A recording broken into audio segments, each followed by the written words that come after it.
sabemos, eu já falei um pouquinho, todos nós somos diferentes, né? Temos características diferentes, aprendemos de formas diferentes, interagimos de maneira diferente. Tudo isso é determinado pelo lugar que a gente vive, pelo modo que a gente é criado, pela educação que a gente teve, pelos amigos que a gente tem, os lugares que a gente convive, enfim, tudo isso influencia, né, e nos diferencia, certo? Com o aluno surdo, isso não é diferente. Esse aluno surdo, ele também é diferente. Então, se você tiver um aluno surdo esse ano e um outro aluno surdo no próximo ano, eles são diferentes. Às vezes, o que funciona para um não vai funcionar para outro. E às vezes isso dá uma certa frustração, que você fala assim, mas deu certo, eu fiz isso e o aluno aprendeu, se desenvolveu super rápido e com ele não funciona. Por que não funciona? Porque ele é outra pessoa, ele é outro aluno, ainda que com o mesmo diagnóstico. Gente, se a gente pensar lá, né, na visão médico-terapêutica do grau de perda auditiva que ele tem, você vai falar assim, mas os dois têm o mesmo grau, né? Mas e aí? Qual é o atendimento que eles tiveram ao longo da vida? Como que foi o desenvolvimento dessa comunicação para eles? Com que idade ele já começou a se comunicar, seja por meio de Libras ou seja por meio da língua oral? Isso é que vai determinar o aprendizado dele. Que tipo de atendimento ele tem fora da escola? Ele tem um acompanhamento fonoaudiológico ou não? Ele frequenta alguma comunidade surda onde ele desenvolve a Libras, ou a família aprendeu Libras e se comunica com ele em Libras? Como que é isso? Isso tudo diferencia o nosso aluno e, consequentemente, a forma que esse aluno aprende. Então, a gente diz assim, que ainda que a pessoa tenha o mesmo diagnóstico de surdez, elas são diferentes, então, elas aprendem de maneira diferente. O que a gente deve considerar, então, sempre que a gente receber um aluno? A história de vida dele. Então, a gente tem que conversar com a família e ouvir, né? Com que idade ele foi diagnosticado, o que a família fez? Que atendimento ele teve, que atendimento ele ainda tem, como que eles se comunicam em casa, o que esse meu aluno gosta, o que ele não gosta, o que ele já sabe. É importantíssimo, gente, sabermos o que o nosso aluno já sabe. Porque às vezes a gente foca muito no que ele não sabe. Então a gente diz assim, vou receber um aluno que ainda não sabe ler e escrever. Vou receber um aluno que ainda não interpreta texto. Vou receber um aluno, quer dizer, tudo que ele não sabe, que ele não tem. Mas o que ele sabe? O que ele já conhece? O que ele tem? É isso que é importante. É isso que deve ser considerado na hora de você planejar a aula para ele. Porque às vezes ele de fato não está alfabetizado, mas ele já reconhece letras. É diferente de um aluno que não reconhece nem letras ainda.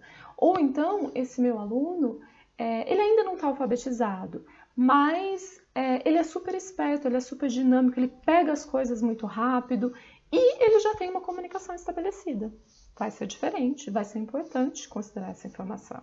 Então, a primeira coisa que eu digo, quando a gente recebe um aluno, não só o surdo, tá? Mas a gente está focando aqui no surdo, é conhecer ele, a história de vida dele. Mas eu vou ter tempo para fazer tudo isso? Talvez não precisa ser você, a figura do professor da sala de aula regular. Pode ser o professor do AE ou alguém da escola que vai colher essas informações e vai passar para você, para que você entenda quem é esse aluno. E outra coisa, esse aluno ele é seu, ele está lá na sua turma. Tente interagir, se comunicar com ele, obter essas informações dele mesmo. Porque muitas vezes esse aluno de alguma forma ele consegue passar essa informação para você. E a gente meio que por achar que ele é surdo e que ele não se comunica, por exemplo, em língua portuguesa oral, a gente vai deixando. Isso é um erro, certo? Você tem que se comunicar com esse aluno é seu.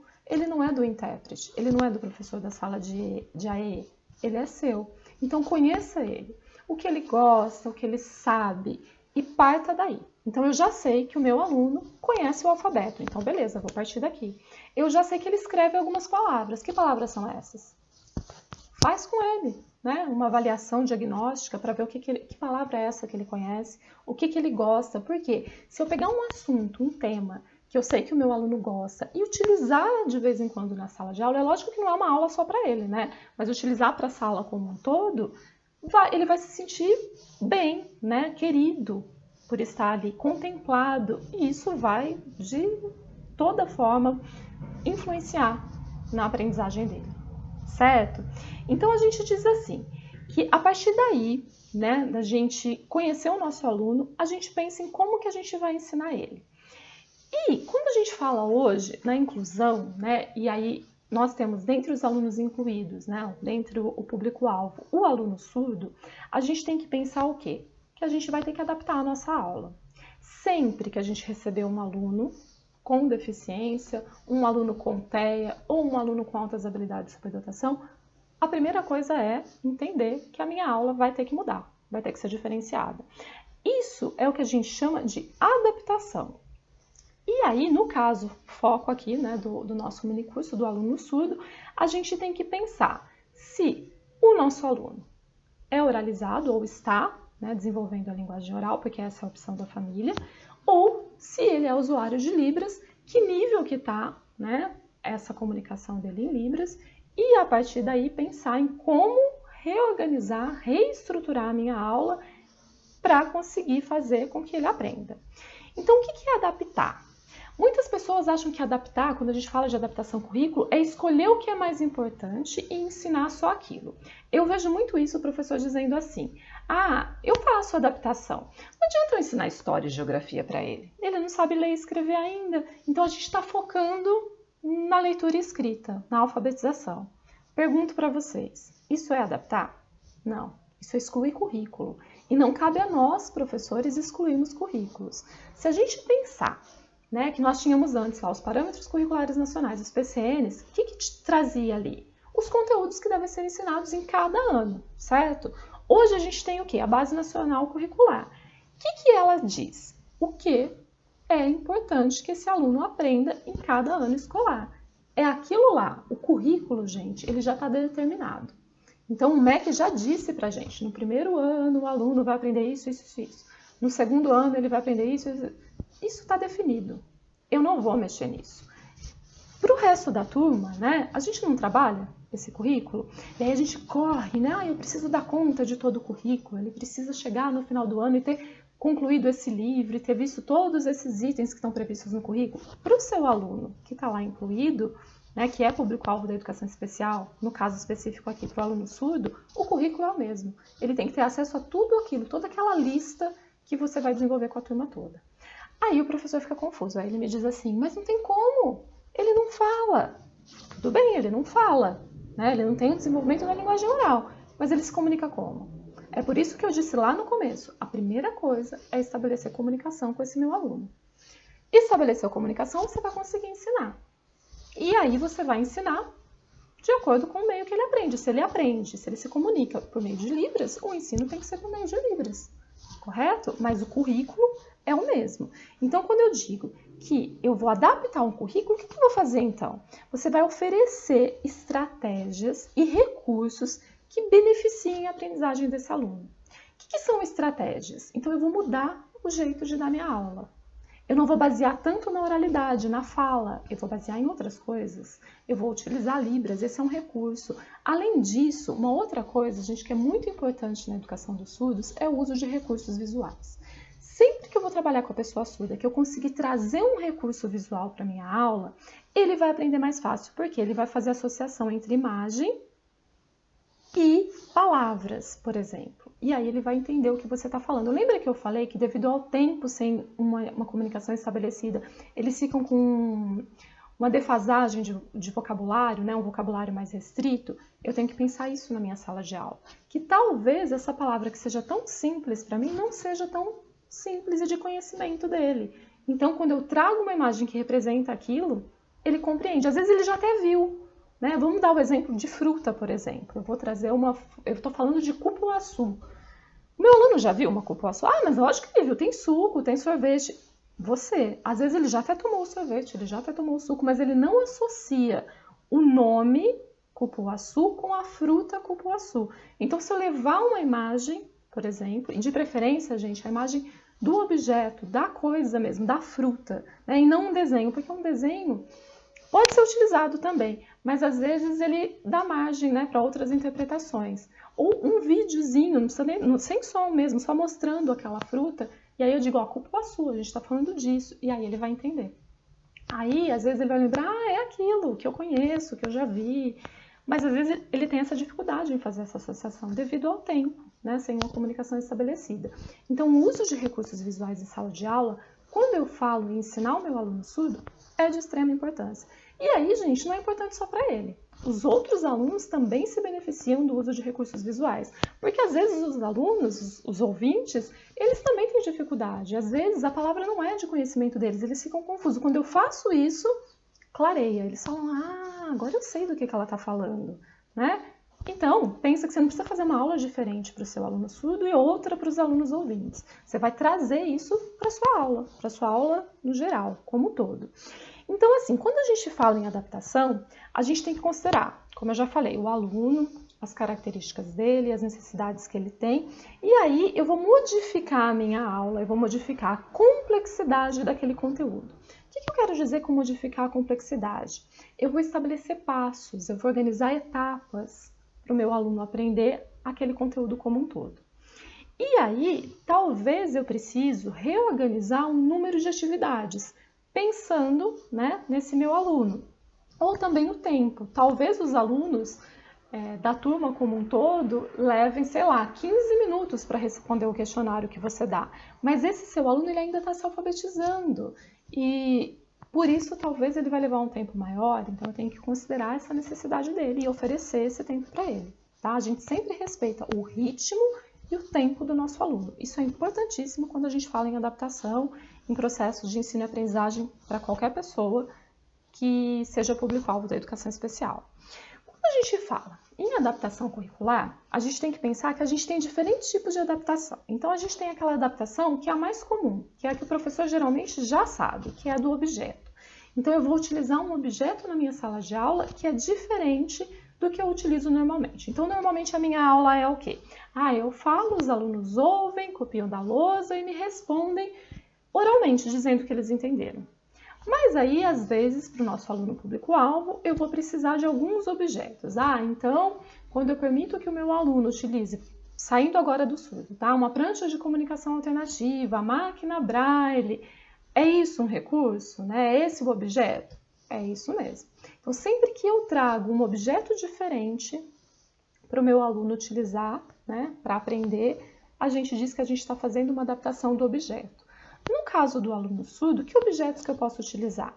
Eu posso utilizar, por exemplo, a Libras. Né? Quando eu trago uma pessoa que vai lá interpretar a minha aula, eu estou oferecendo para ele um recurso diferente, um recurso humano, né, no caso. Quando eu disse para vocês o uso de recursos visuais e eu trago lá para a minha aula objetos que representem aquilo que eu estou ensinando, ou figuras, né, imagens, eu estou utilizando um objeto para que ele aprenda. Então, é uma adaptação de objeto. Mas aí, eu posso fazer uma adaptação também de objetivo. E essa, gente, a gente tem que tomar muito cuidado, tá? Porque eu vou mudar o objetivo de uma atividade. Mas, atenção, o currículo é o mesmo. Quer dizer, o conteúdo que eu estou ensinando é o mesmo. O que eu estou mudando é a atividade. É o objetivo da atividade, aliás. Depois eu vou falar da atividade. O que é isso? Então, vamos pensar assim. Você leu, está trabalhando uma história com a turma, certo? Porque eles estão aprendendo, sei lá, contos. E você lê um conto para a turma. E aí você pede para os seus alunos responderem questões interpretando esse conto, né? Fazendo uma interpretação de texto do conto que vocês trabalharam.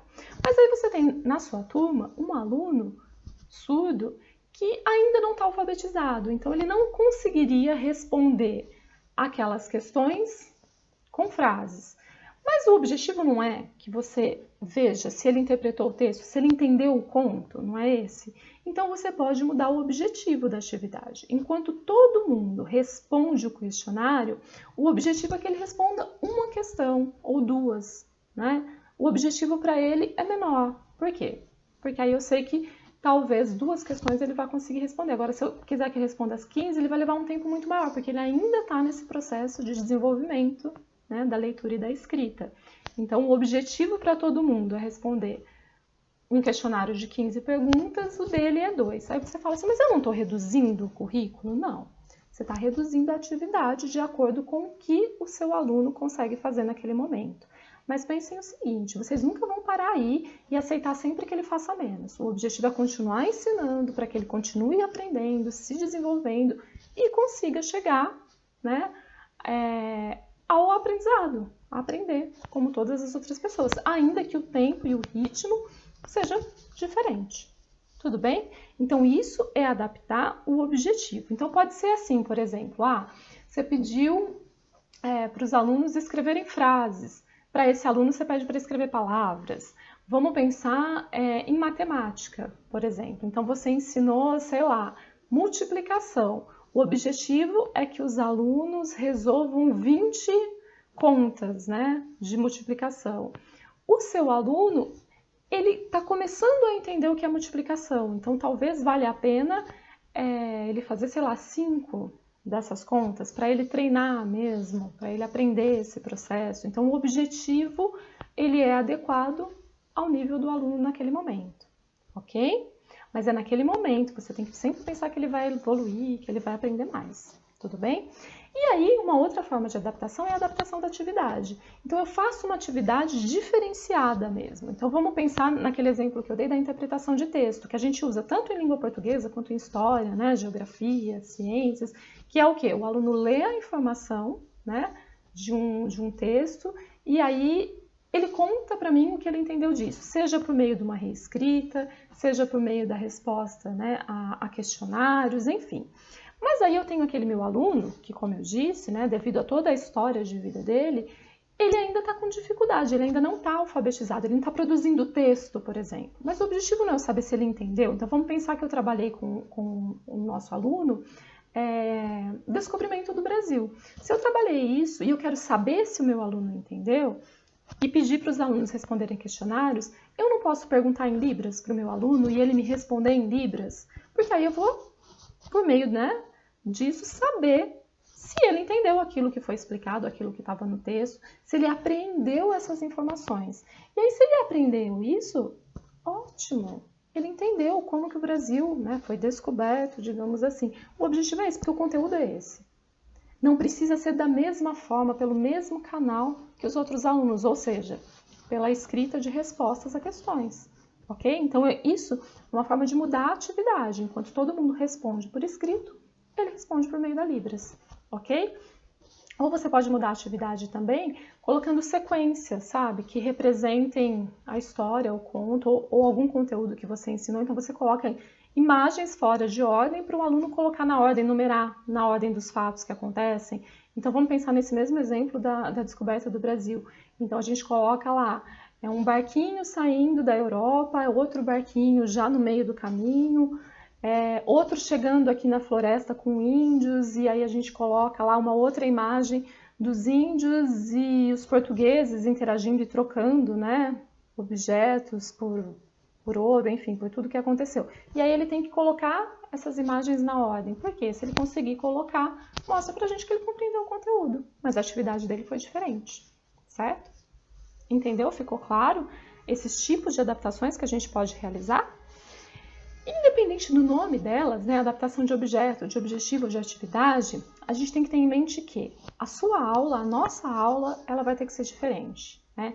Quanto mais recursos visuais eu conseguir trazer para essa aula, para fazer o meu aluno entender e aprender, melhor, certo? Sempre que a gente fala na educação de pessoas surdas, o uso de recursos visuais é imprescindível, certo? E aí pensar no seu aluno, na necessidade que ele tem naquele momento, o que ele está aprendendo, e aí adaptar a atividade. Sempre que possível, tentem organizar a aula de uma maneira diferenciada, ou seja, se eu tenho que usar recursos visuais, traz o recurso para a turma toda, faz um cartaz lá na frente, né?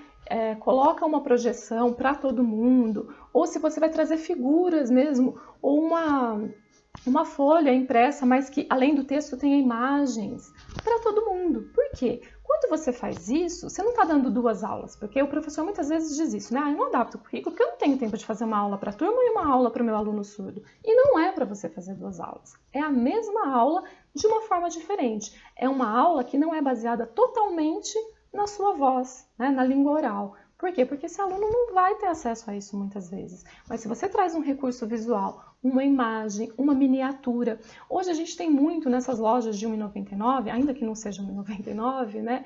Mas nós temos muitos brinquedos, muitos bonequinhos, e miniaturas mesmo de tudo, de carrinho, né, de meios de transporte, de pessoas, de roupinhas. Tudo isso, gente, pode ser utilizado em sala de aula para representar aquilo que você está trabalhando. Então, vamos pensar que você está trabalhando... Vou voltar naquele mesmo exemplo do descobrimento do Brasil, né? Você pode montar, você faz na cartolina, assim, como se fosse a representação, né, do mar ou do mapa mesmo. Você pode pegar um mapa mundi, colocar um barquinho, né? E fazer a representação dos fatos, dos acontecimentos, utilizando essa miniatura. Você vai fazer isso só para o seu aluno surdo? Não, você vai fazer isso para a turma toda. E aí pensem o quanto que todos os alunos vão ficar interessados, porque vai ser uma aula diferente, é uma aula em que você não está lá na frente falando ou lendo o texto somente, mas você traz aquilo, eles conseguem visualizar o que está acontecendo. Então aquele barquinho que está saindo, aí você mostra que, né? Os barquinhos, quem eram as pessoas, você pode representar as pessoas, né? E aí, quando elas chegaram aqui, aí você pode colocar os bonequinhos representando, né? E a floresta, enfim, representa do seu jeito. Para quê? Para o aluno entender aquilo que aconteceu. Quando ele entende isso, fica muito mais fácil de você trabalhar o currículo. Porque aí você pode fazer perguntas para ele, aí você vai poder fazer uma avaliação com ele, ainda que utilizando ou um objeto, ou um objetivo, ou uma atividade diferente. Mas o conteúdo, ele foi desenvolvido, ele foi trabalhado. E é isso que tem que acontecer. Então, assim, não precisa ser 2 aulas. É uma aula só, onde você vai contemplar todo mundo. Ok? Esse trabalho que eu falei, né, de você pegar e representar com miniaturas, por exemplo, a gente pode chamar de dramatização. E a dramatização, ela também é muito importante quando a gente fala no processo de ensino-aprendizagem da pessoa surda. Por quê? Porque ela traz um recurso que é visual e eu consigo mostrar como que foi a ação, o fato, né, o que aconteceu para esse aluno. E aí a dramatização ela pode acontecer de diversas formas. Dessa forma que eu falei, utilizando a miniatura, né, que é bem interessante, os alunos gostam muito, e você vai ver que beneficia aqueles alunos que têm dificuldade de aprendizagem, que às vezes não prestam atenção na sua aula, porque vai chamar a atenção deles também, né? Então pensem nisso. E essa dramatização, ela não precisa necessariamente ser feita com essas miniaturas. Ela pode ser feita também com recurso visual, por meio de imagem ou de figura. Então vamos pensar que eu estou trabalhando uma história com o meu aluno. Vamos pensar numa história simples, Chapeuzinho Vermelho. Então eu posso pegar uma figura, uma imagem da Chapeuzinho Vermelho, imprimir e recortar, né? Posso colocar num palito ou mesmo só segurar essa imagem. Faço uma imagem do Lobo Mau, do mesmo jeito, posso imprimir, posso desenhar, posso pedir para o meu aluno desenhar para que ele entenda quem é, e aí você mostra para a turma, olha, essa daqui é a Chapeuzinho Vermelho que o fulano desenhou, a gente vai usar ela hoje para a história. Posso pegar outra, e aí eu represento a história. Então a Chapeuzinho estava andando com a cesta de frutas, quando ela encontrou o Lobo Mau, né? Então imagina que aqui está a figura da Chapeuzinho, e na minha outra mão está a figura do Lobo Mau. E aí eu represento as situações que acontecem na história com essas figuras. É uma outra forma de dramatizar a história, de torná-la acessível tanto ao aluno ouvinte quanto ao aluno surdo, porque ele está vendo aquilo. E lembra que às vezes a dificuldade dele é acessar a informação pelo som, mas aí ele está acessando a informação pelo visual. Fica muito mais fácil. E aí isso, gente, essa dramatização, né, por meio uso de imagens, de figuras ou desenhos, você pode usar a sua criatividade e o material que você tem. Ah, mas eu não tenho como imprimir tantas coisas assim. Ok, tem alguém que desenha, que consegue desenhar? Você tem algum livro que você pode recortar e utilizar? Utiliza isso, né? Vai ser bom para você, para o seu aluno.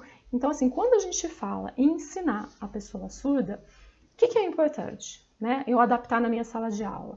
É não basear a minha aula somente na oralidade, porque às vezes essa informação está inacessível para o meu aluno, basear no visual, no recurso visual. Sempre tentem utilizar recursos os mais fidedignos possíveis. Então, sempre que tiver a imagem daquilo, a foto daquilo, é melhor do que um desenho, sabe? Daquele desenho distorcido, às vezes de xerox, que fica confuso do que é. Sempre pensem na qualidade dessa imagem e na dramatização. Não quer fazer essa dramatização utilizando impressão? Faça você com o seu corpo, faz como eu estou fazendo. Mostre para o aluno, ó, essa mão minha aqui representa, sei lá, e aí pode pegar uma caneta, por exemplo. Então esse daqui representa a Branca de Neve, certo? E aí você pega lá um outro aluno ou algum outro objeto para representar os 7 anões, e aí você dramatiza, certo? O importante é o quê? É fazer ele ver aquilo que acontece, aquilo que aconteceu, que você está querendo transmitir para ele, que é isso que vai facilitar o aprendizado dele. E aí sempre considerando que na minha aula, então, eu vou ter que pensar no tempo que ele aprende, né, nesse ritmo, que talvez seja diferente dos outros alunos. E uma coisa muito importante, gente, quando eu adapto a minha aula, quando eu modifico ela, quando eu trago um recurso diferente, organizo, né, uma atividade diferente, mudo o objetivo, eu tenho que considerar isso na avaliação. Porque não adianta nada eu adaptar a minha aula toda e depois querer que ele faça a mesma avaliação que os outros alunos. Mas eu não tenho que avaliar? É claro que você tem que avaliar e você vai avaliar, mas utilizando as mesmas coisas que você utilizou durante a aula, disponibilizando isso para ele. Então não adianta eu perceber que ele conseguiu entender a história porque ele me contou a história em Libras, mas na hora da prova eu não aceitar isso. Mas ele tem que entregar alguma coisa escrita. Então pensa em alguma coisa escrita que ele vai conseguir entregar nesse momento de aprendizagem que ele está. Talvez seja assinalando, né, as imagens, colocando, como eu disse, a imagem na ordem correta, ou ainda pontuando, né, por meio de palavras só, ou frases simples, que é o que ele consegue fazer naquele momento. Não sei, mas pense que isso tem que estar na atividade. E tudo isso, gente, que vocês fazem em sala de aula, deve estar registrado, certo? Quando você registra isso, não precisa registrar assim de forma muito extensa, não. Mas coloquem, tipo, eu trabalhei contos utilizando miniaturas ou utilizando imagens, na hora da atividade eu dei 10 minutos a mais, ou eu deixei ele me contar em libras, ou eu utilizei imagens para ele organizar na ordem correta, não sei. Só coloca lá o que você foi feito. Porque isso vai mostrar para você, quando chegar lá no final do ano, o quanto esse aluno aprendeu ou não. Ou o que dá certo para ele e o que não dá. E aí, quando você mandar esse material, né, esse registro, você disponibiliza para o próximo professor do ano seguinte. Porque aí o professor ele não começa do nada. Né, não dá aquela sensação de vazio, tipo, eu não sei o que fazer. Por quê? Porque ele teve acesso àquilo que já foi feito. Então, ele vai ver o que ele pode conseguir fazer naquela linha, para dar continuidade àquele trabalho. Pensem vocês, se vocês recebessem esse material no início do ano, né? Um professor dizendo, olha, eu fazia isso e isso dava certo. Tentei fazer algumas outras coisas, mas que não deu certo. Aí você olha e fala assim, tá, é isso, eu já sei por onde começar. Onde que geralmente a gente registra isso? No PEI, né? No Plano de Ensino Individualizado. Que aí você tem que ver com a sua escola, com o professor do AE, como que vai funcionar aí. É um documento importantíssimo, que hoje todo aluno público-alvo da educação especial deve ter o seu PEI, mas não é o foco desse mini curso de hoje, tá? Mas ainda que a sua escola não tenha o PEI, que você não saiba fazer o PEI, pense nesse aluno, no que você tem trabalhado com ele, nos recursos que você está utilizando e como você tem adaptado a sua aula. E vai fazendo esse registro para você mesmo, porque quando chega lá no final do ano, você consegue ver onde ele estava mesmo, o que ele sabia, como que ele chegou agora. E às vezes ameniza aquela frustração que a gente tem. De, tipo, parece que eu fiquei o ano todo, né, com esse aluno e ele não aprendeu. E aí quando a gente volta e olha tudo aquilo que a gente fez, a gente consegue ver o que deu certo, que ele aprendeu sim, que ainda que seja pequena a evolução, né, o aprendizado, mas ela aconteceu. Quer dizer, ela está acontecendo, ela está no caminho. É isso. Tudo bem, então? Eu espero ter contribuído, né, com a reflexão, o aprendizado um pouquinho de vocês e que vocês consigam visualizar como colocar isso na aula de vocês. Tudo bem? É isso por hoje. Até mais e a gente conversa no fórum daqui a pouco. Bom? Obrigada pela atenção. Até!